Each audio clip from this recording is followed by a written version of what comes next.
Hey everyone, welcome to Knife Therapy. Today I got something super special for you, but I just want to take a second and tell you I'd appreciate if you'd subscribe. Definitely think about subscribing, like the video. And if you do subscribe, please hit that notification bell because I plan on dropping a new video every week on the week and continue that trend. So yeah, and what the whole goal is on the channel, I'd like it to grow. So at 100 subscribers, I want to do a giveaway of some undetermined something.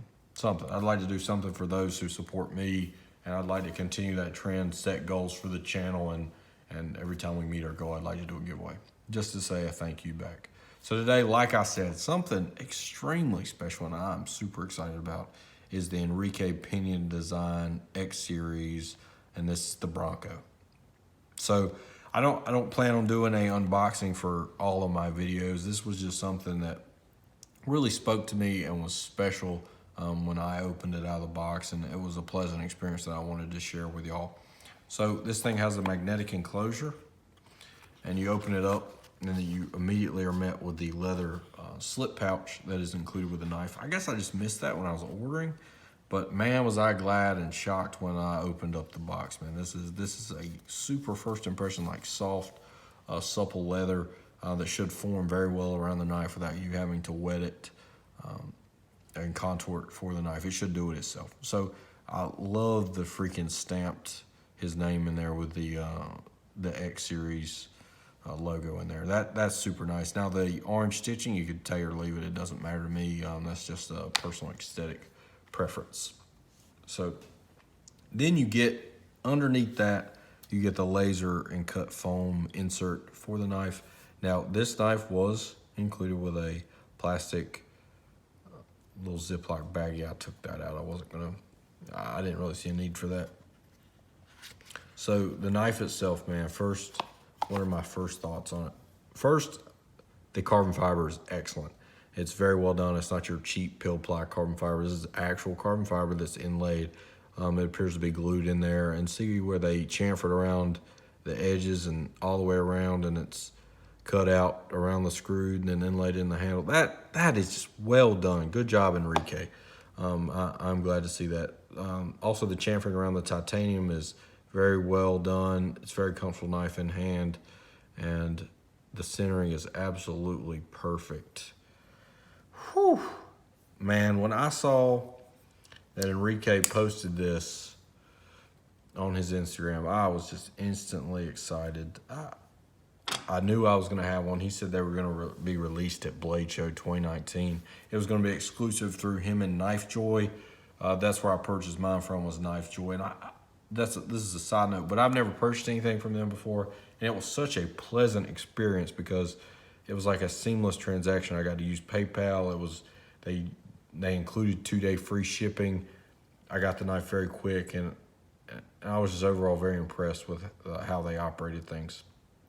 So just to jump in, the overall specs, I'm just reading that directly off Knife Joy. The overall length is 7.1 inches. It's got a blade length of 3.1 inches with a handle length of 4.01 inches. You already know they're using titanium and carbon fiber for the handle, but they're also using S35 VN, which is for the blade steel, and I think that's a great choice. I love to sharpen knives. I purchased a Wicked Edge a few years back, and S35 takes an incredible edge, and it doesn't take a whole lot of effort to get there with also good edge retention. I'm most thrilled about S35 when I see that in a budget knife like this. And people are going to be uproar that I say this is budget, but you got to remember I came from the custom world where everything is outrageous. But S35, I think, gives you, for my purposes, good corrosion resistance. And where I live in the United States, it's corrosion, man, whew, it's a bear because it's so humid. And if you leave like this knife in your car, if it was a cheaper blade steel, wake up next morning, it's going to have rust on it, which is just a pain in the tail. And you're paying a price which is still $239 on Knife Joy. I don't want rust on my knife, so if I can get a steel that's more corrosion resistant, I think that's definitely the way I want to go. So that was much appreciated. And the knife's running on phosphor bronze washers, and they're saying it's got stainless steel hardware. Guys, that scares me to some point. I do have confidence, though. This hardware does look fairly good. It looks robust. It doesn't look like it's going to strip out. But just to put you in my shoes, every time I hear stainless steel, I think of the cheapest Chinese-made knife that you could ever think of that's got like a mermaid or something on the handle. And it's got stainless steel stamped on the back of the blade. And the thing's pretty much made of pot metal. And it's just worthless. So that's immediately what I go to when companies say stainless steel hardware. They don't give you the specifics, like if this is 420 stainless or whatever. I wish they were more upfront about that, but the hardware looks good. It doesn't look like it's going to strip out on you, which is my main gripe, especially with cheaper knives. There's also saying the weight is 3.8 ounces. So it's not like to me that's a good weight, but I don't know if you're climbing Mount Kilimanjaro, if that's what you really want to take with you. So the walk and talk on the knife, get into that. It's excellent. It's absolutely excellent. And did I point out that centering? Whoo, boy, that's how you do centering. Everybody watching, that's the way to do it. If you can tell, that's one downside is that this satin finish, machine satin finish, it really shows fingerprints. So I catch myself wiping that off a lot. With the walk and talk, it's got a strong spring. If I could put that in a 1 to 10 scale, it's probably a 6 or a 7. So, which I prefer a stronger spring. That way that it's a more pleasant experience for me. I don't feel like the knife's just, if you bump it, it's going to shut on your hand. So I prefer that. Let's jump into what I like, what I dislike. What I like about the knife, obviously the overall design. I've just been raving about it to everybody I've shown it to. It appeals to me. The construction, the materials used, I like it all. I think it's well executed. The hardware I wish was titanium for the screws. I do wish that. And other than that, I have no problems with the knife. It does well. The satin, I can get over it showing fingerprints. I can wipe that off. That's not a big deal to me. One thing to know, though, it does have this nail nick, and I'm going to try to do it on camera. But I'm telling you, oh, God. Rip my freaking nail off trying to rip it. It is a well-done nail nick, but, man, the spring, it's impossible. I think the only realistic way to open it is pinch it between your fingers and rip it open. That's, to me, the only way to open it. It's the only way I've been opening it. Then, with that, it's a joy to use. Trying to use an actual nail nick like a traditional knife would be used, I think it's just impractical. I don't see many people doing that. So jump in some size comparisons. I know everybody is pumped to see how big this is compared to other things.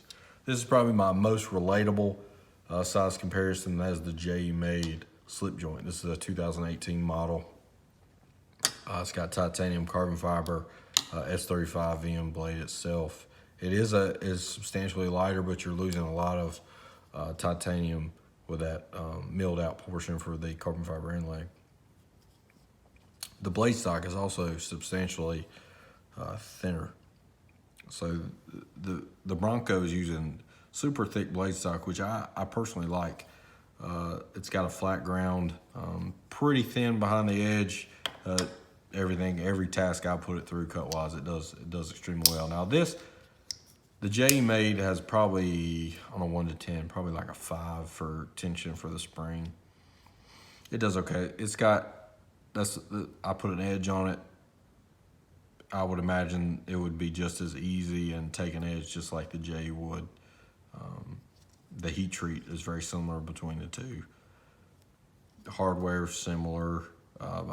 You see how this is a good example. The screws These type of screws right here are what most people use, these little handle screws.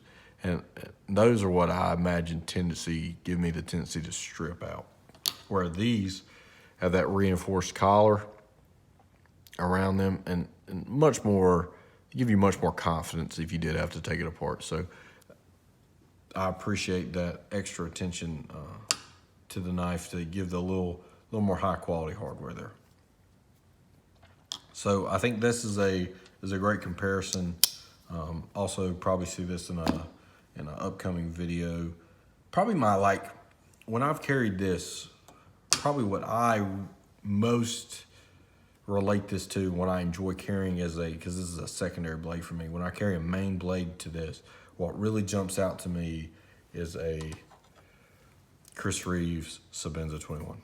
I think it was just made to go with this knife. I think if Chris Reeve made a slip joint modeled after the Sebenza, I think it would be it.